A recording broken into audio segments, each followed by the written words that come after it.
Hello! Hi అండి. Welcome to our channel మా ఇంటి ముందు ముగ్గు. ఈరోజు వీడియోలో నేను వరలక్ష్మి వ్రతం రోజు వేసుకోవటానికి 5 చుక్కలతోటి ఒక చక్కటి ముగ్గును కలర్స్ తోటి వేసి చూపించాను. చాలా బాగుంటుంది ఈ ముగ్గు. మీకు కనుక నచ్చినట్లయితే వీడియో చివరి వరకు చూసి మీరు కూడా ట్రై చేయండి ఈ ముగ్గుని. ఈ ముగ్గు కనుక మీకు నచ్చినట్లయితే వీడియోని లైక్ చేయడం మర్చిపోకండి. ఎవరైనా మన ఛానల్ని ఫస్ట్ టైం చూస్తూ సబ్స్క్రైబ్ చేసుకోకపోతే కనుక సబ్స్క్రైబ్ చేసి పక్కనే ఉన్న బెల్ ఐకాన్ని ప్రెస్ చేయండి.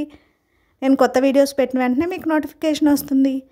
మన ఛానల్లో నేను అప్లోడ్ చేసే అన్ని రకాల కొత్త ముగ్గుల వీడియోస్ అన్నీ మీరు వెంటనే చూడవచ్చు.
ఈ ముగ్గు కనుక మీకు నచ్చినట్లయితే వీడియోని లైక్ చేయడం మర్చిపోకండి. అలాగే యూజ్ ఉన్న వారికి వీడియోని షేర్ చేయండి. మన ఛానల్ని సబ్స్క్రైబ్ చేసుకోండి. Thank you for watching our channel మా ఇంటి ముందు ముగ్గు.